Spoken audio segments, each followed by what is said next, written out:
আসসালামু আলাইকুম গাইজ। আজকে আমি আপনাদের নিয়ে এসেছি গাইবান্ধার সাঘাটা উপজেলা স্বাস্থ্য কমপ্লেক্সে। সবুজে ঘেরা এই মনোরম চত্বরে পা রাখতেই যেন মনটা ভালো হয়ে যায়। সামনে তাকালেই চোখে পড়ে দৃষ্টিনন্দন একটি ফুলের বাগান, যা পুরো হাসপাতাল পরিবেশে এনে দিয়েছে এক অন্যরকম স্নিগ্ধতা।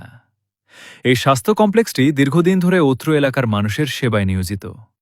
সামনে এগিয়ে গেলে দেখা যাবে ১৯৮৭ সালে ভিত্তিপ্রস্তর স্থাপনকারী জনাব মিজানুর রহমান চৌধুরীর নাম ফলক। আর এই সবুজ রঙের বিশাল মূল ভবনটিই হল এখানকার চিকিৎসা সেবার মূল কেন্দ্র। হাসপাতালের প্রধান প্রবেশপথে সারাক্ষণই ভ্যান ও রিকশার আনাগোনা লেগেই থাকে, যা রোগীদের যাতায়াতকে সহজ করে তুলেছে।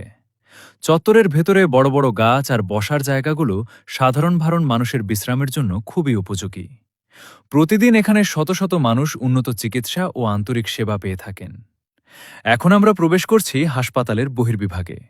পুরুষ ও নারীদের জন্য আলাদা দীর্ঘ লাইন এবং ডাক্তারদের সুশৃঙ্খল কক্ষবিন্যাস সব মিলিয়ে সেবা গ্রহণ এখানে আরও সহজ হয়েছে।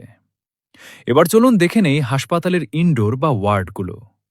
বড় বড় ফ্যান এবং প্রশস্ত জানালার কারণে রুমগুলো বেশ আলো বাতাসপূর্ণ।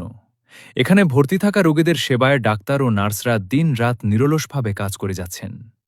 হাসপাতাল ভবনের উপর থেকে চারপাশের প্রাকৃতিক দৃশ্য সত্যিই মনকে ছুঁয়ে যায়। সাঘাটা উপজেলা স্বাস্থ্য কমপ্লেক্স শুধু একটি চিকিৎসালয় নয়, এটি এই এলাকার মানুষের আস্থা ও ভরসার প্রতীক। ভিডিওটি ভালো লাগলে লাইক দিন, শেয়ার করুন এবং আমাদের পেজটি ফলো এবং চ্যানেলটি সাবস্ক্রাইব করতে ভুলবেন না।